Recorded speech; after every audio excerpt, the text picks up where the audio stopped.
Hello, people of the world. It is Sunday, people, as ever. It is Sunday the 8th of September, 2024. And I hope you're doing well out there. It is another episode rampant at the moment with episodes of the Ben Briggs podcast. I hope you're doing well. I hope your week has been good, productive, and you're going out there doing stuff that you should be doing in life or not. However way you want to spend your days. Not all of us have to be motivational gurus, do we? On Instagram. All those guys, you got to get up at fucking 5 o'clock in the morning and start your fucking workout. I don't know, have an ice bath. That's a new thing, isn't it? To prove that you're fucking go-getter. Spend 3 minutes in ice, almost verging on the edge of hypothermia. And that means you're a winner, apparently, these days. That is the benchmark, the barometer for winning. That is to freeze your body for 3 minutes and then get up, do a full workout. I don't know, ignore your kids. They've woken up in the middle of the night. They've pissed themselves, but you've got to do your workout. Fuck them. That's it, innit? I hope you've had a good week anyway. My week this week has been fairly busy. I've had a bit of a fucking back situation going on. Something else, Ben, is it? Some other issue that you've got, is there? Is that it?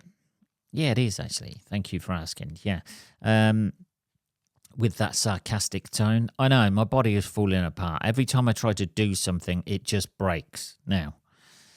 Because there's got to be a tipping point. This is the thing. I was going on about last week how I'm trying to get fitter. Just try to do something to try and get fitter. But for some reason, my body is not responding.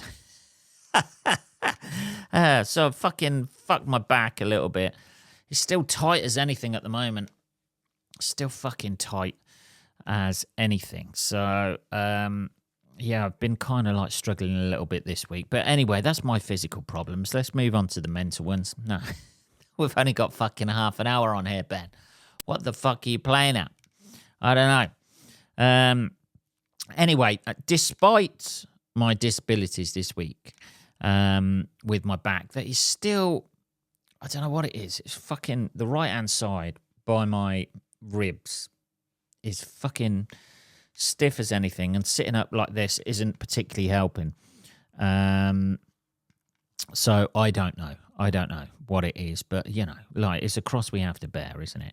So I've done a couple of gigs this week. I've had new tires fitted on my car as well, which is very annoying.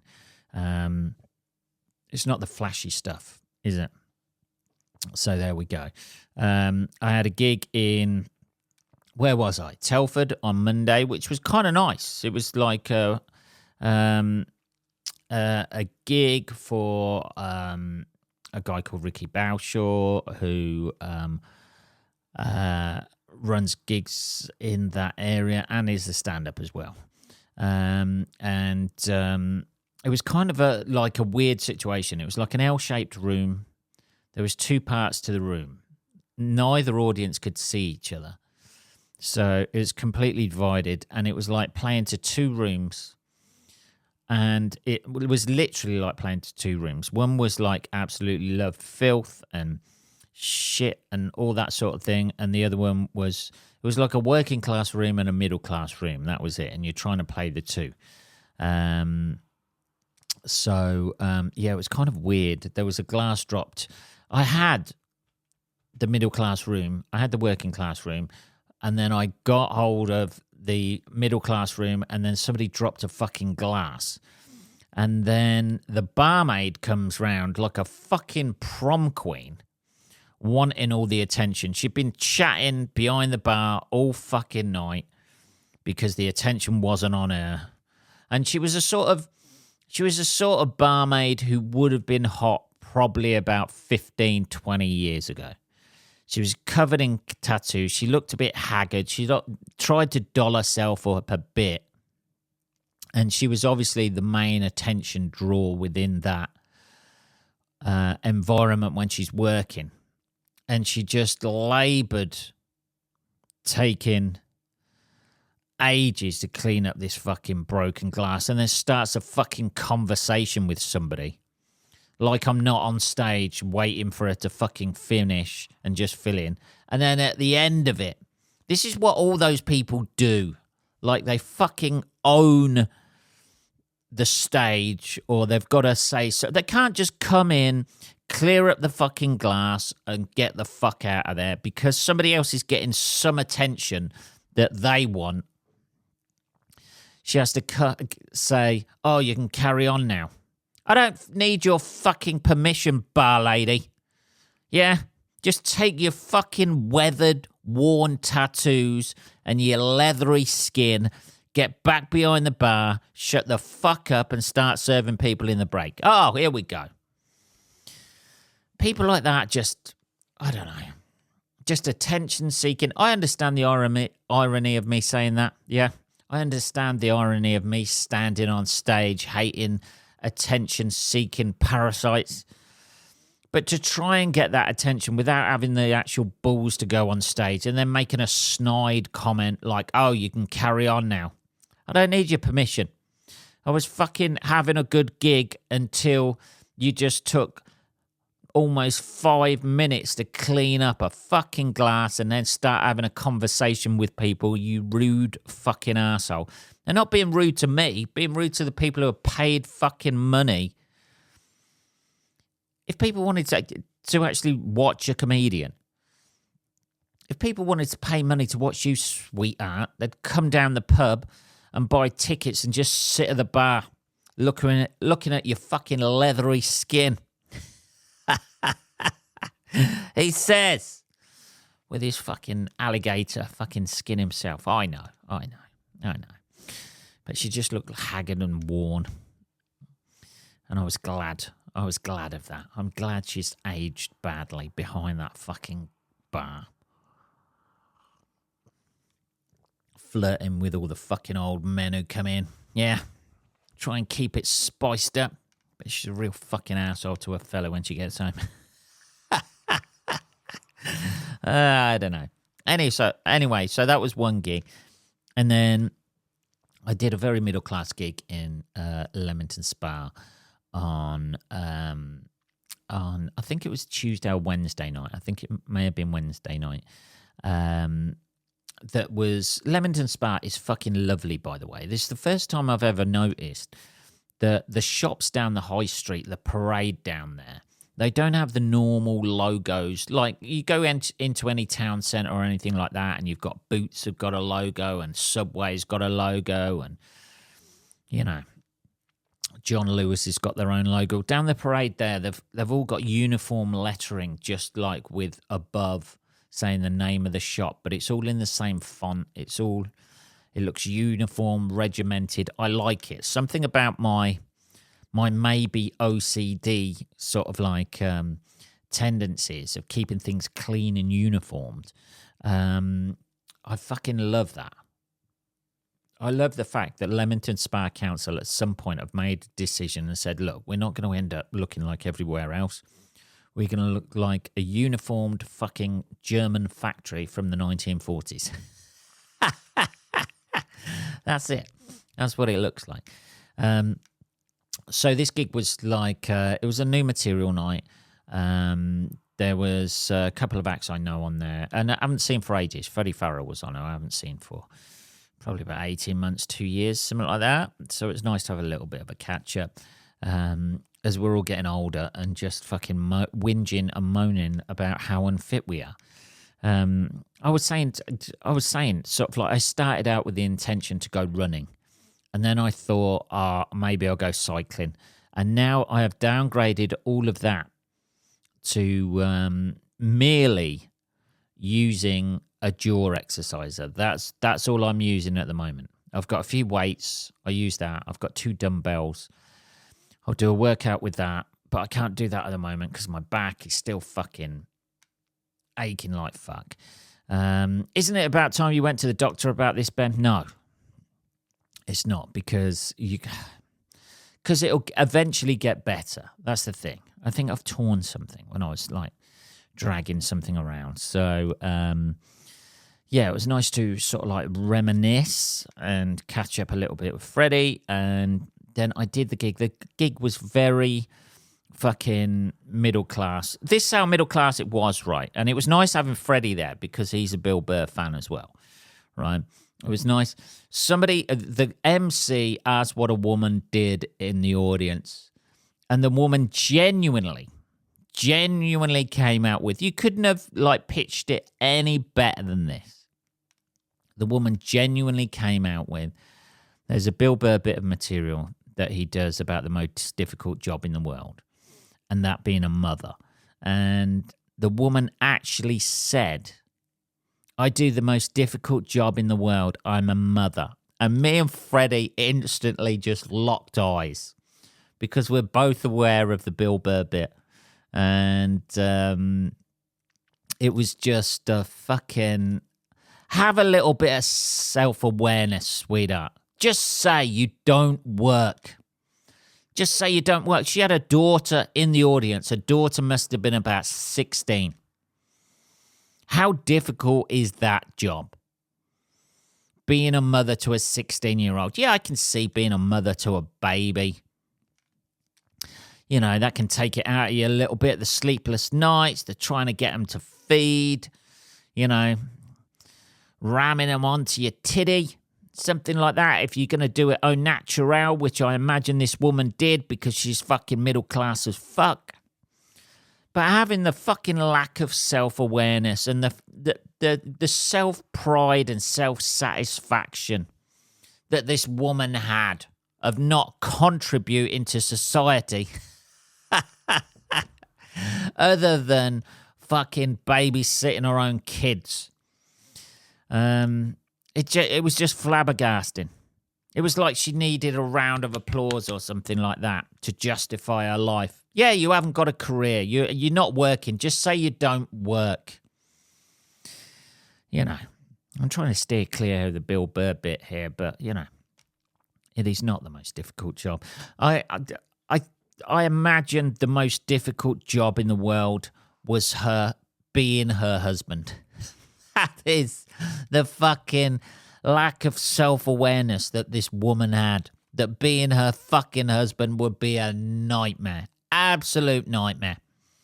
You got to praise her every fucking 2 minutes of the day for everything she's done.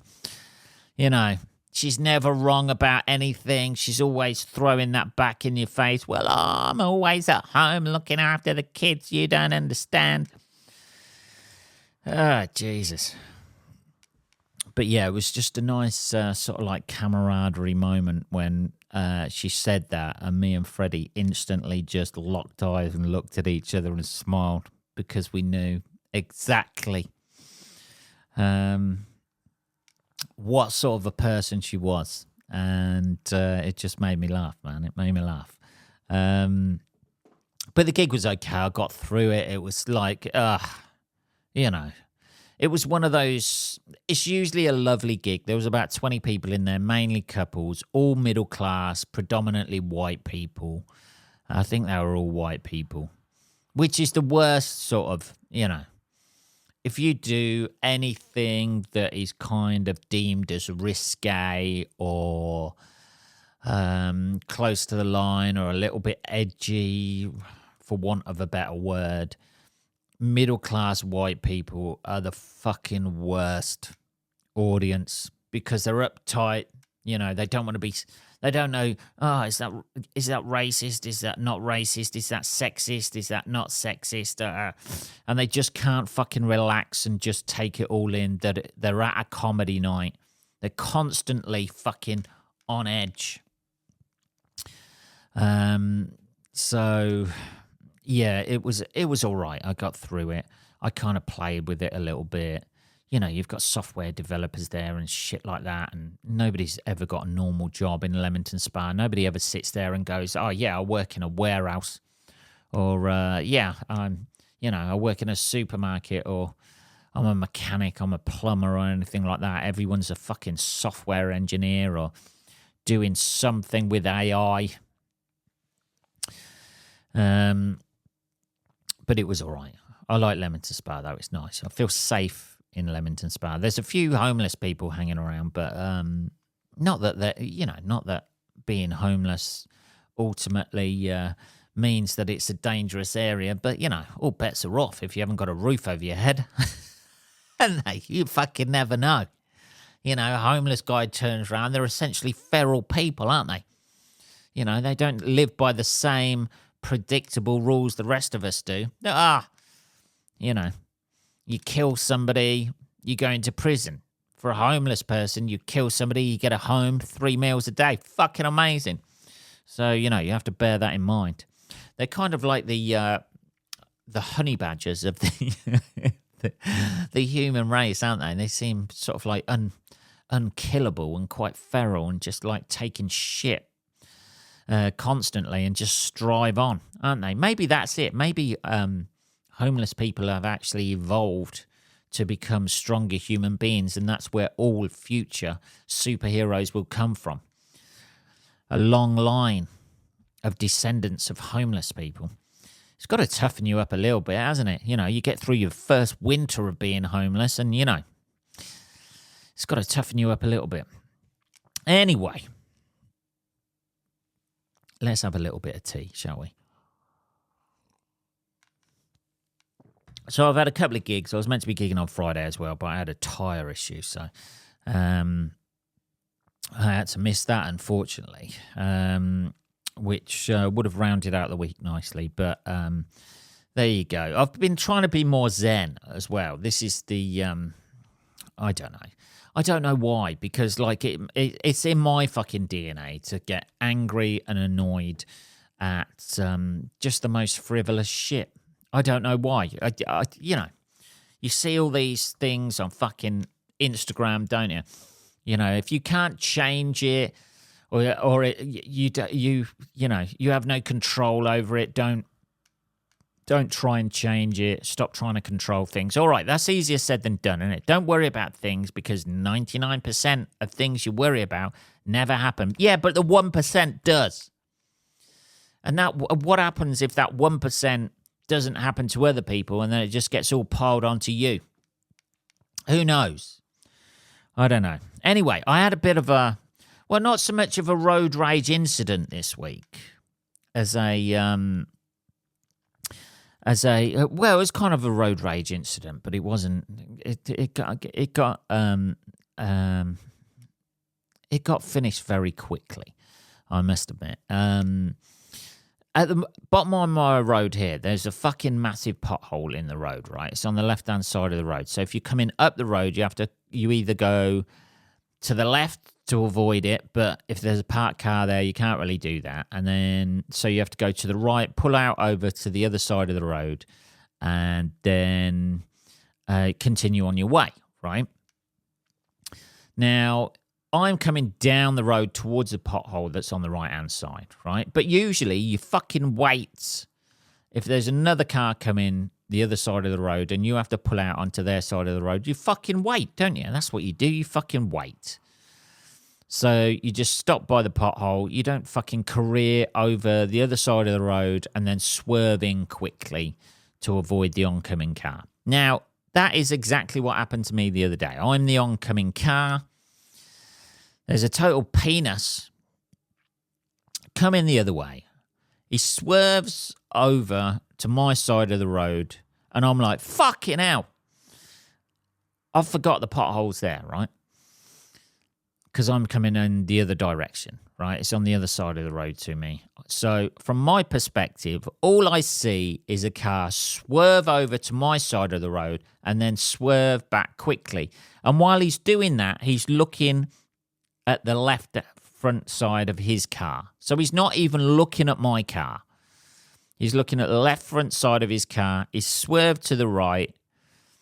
I've fucking come to a stop and he's swerved back in again, right? So, and I've papped my horn and gone, you fucking twats. And only then is it I've seen the pothole, right? So I'm like, oh, fucking hell. He's obviously swerved to avoid the pothole, but I've still had to fucking brake. I've still had to stop while he swerves a pothole and then goes back in. And in between the fact I've beat my horn and gone fucking twat, the guy's stopped next to me, window to window, and he's gone, "What's your problem, mate?" Like that. So I've put the window down and I've gone, "The problem is you've just swerved in front of my car and without even looking, you're not even looking at my car. So I think you're going to hit my car." And he goes, "There's a fucking pothole, mate. I was trying to avoid it." And I was like, I fucking know that now, don't I? I know that. But at the time when I whacked the horn and called you a fucking twat, I wasn't aware that you were fucking trying to avoid the pothole, right? And you've still swerved across my side of the road. It goes, "Oh, I was nowhere near you." Now, if you cross the lines, you're swerving over the other side of the road, aren't you? That's it. And he goes, "Well, maybe try and be a bit more patient." And I was like, well, that's not how it works, is it? You know, you have an instant reaction. You've swerved towards me.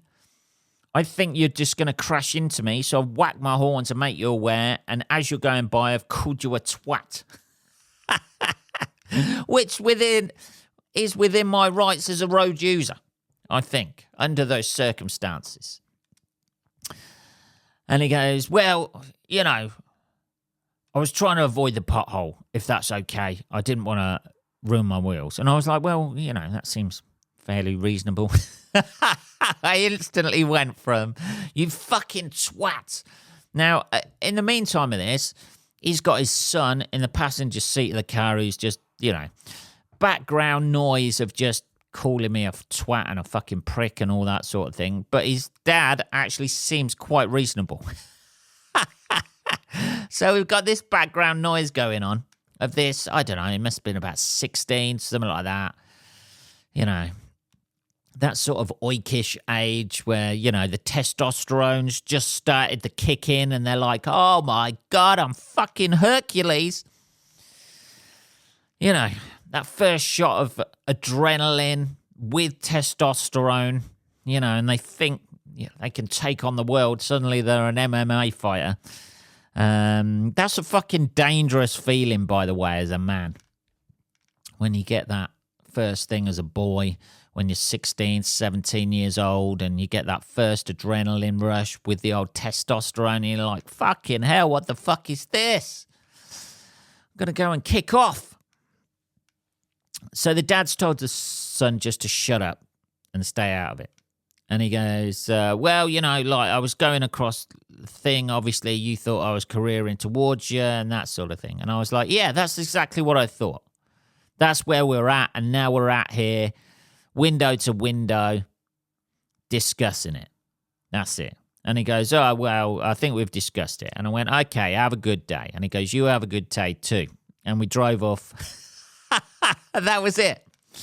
In about a fucking minute, it went from, "You fucking twat," to, "Okay, you have a nice day, you too. All right, bye." And that's the way it should be. You should be able to lose your shit a little bit and people understand, people talk about it, don't they? Because everybody has that open reaction to things, don't they?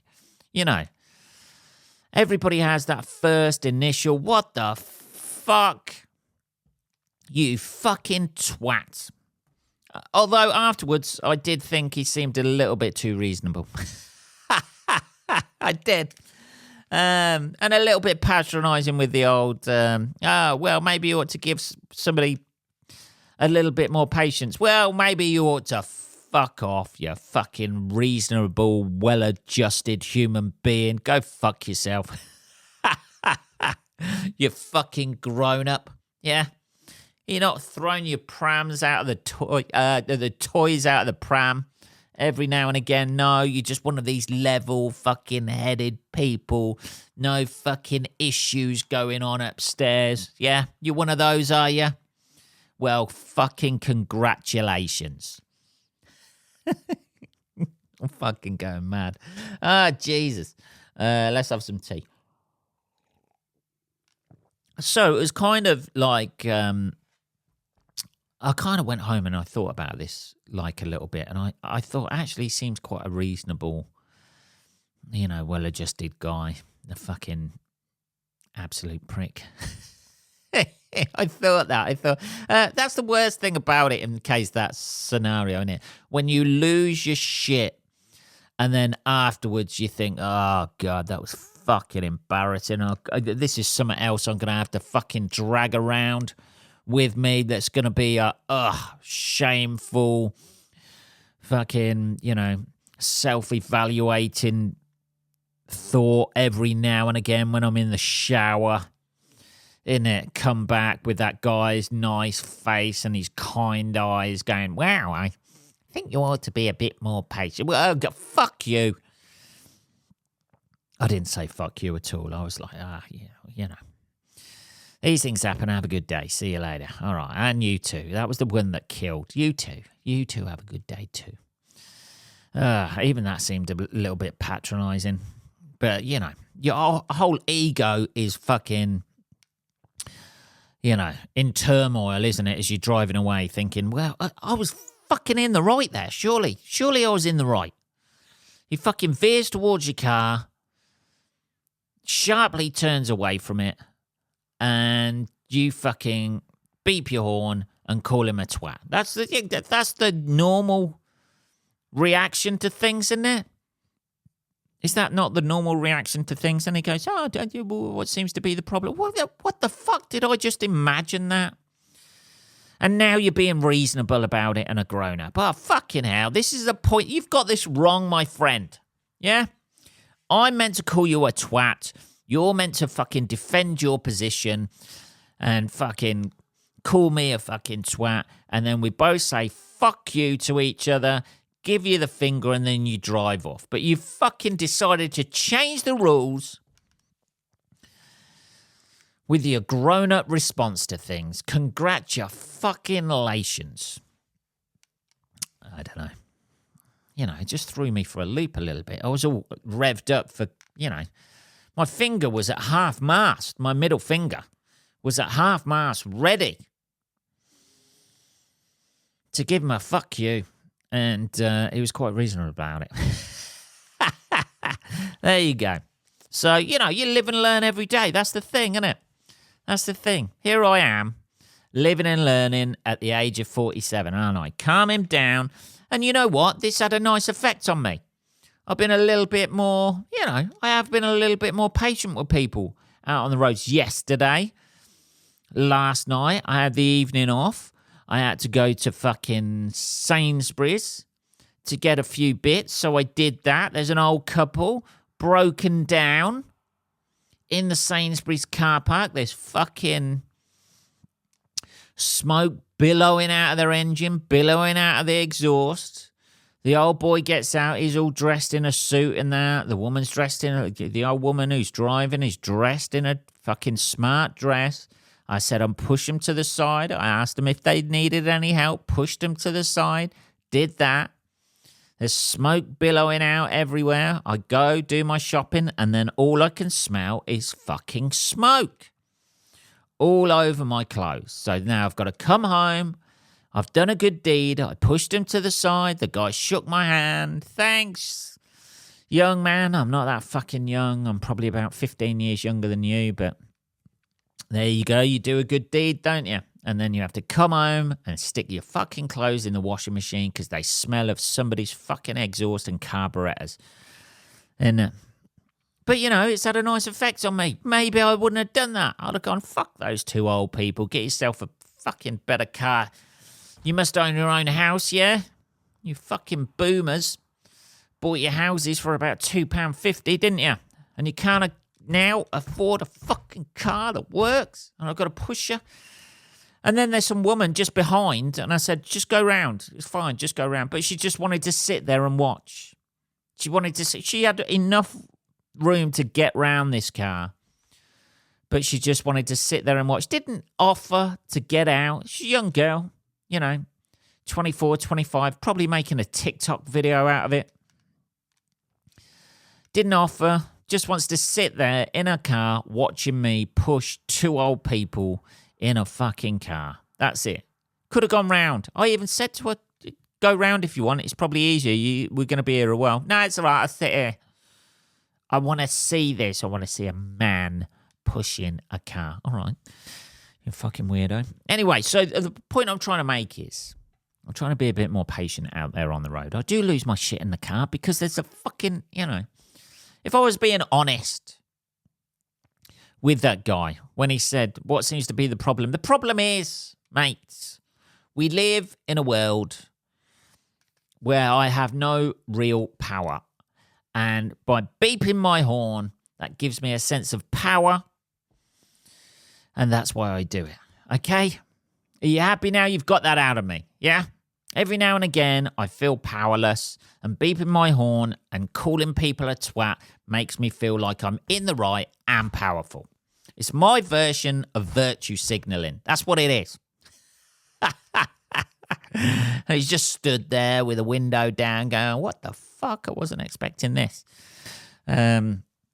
Anyway, so that's that. We'll try and be a bit more patient. Anyway, people, that is this week's episode of the Ben Briggs podcast. Holy fucking shit, we've done half an hour already. I hope the rest of your weekend is good. I'm going to be getting on with my weekend now. It is about 11:30. So I have the rest of the day to enjoy shit. I hope you have a great weekend, and I shall speak to you next week. Have a great week. Take care, motherfuckers.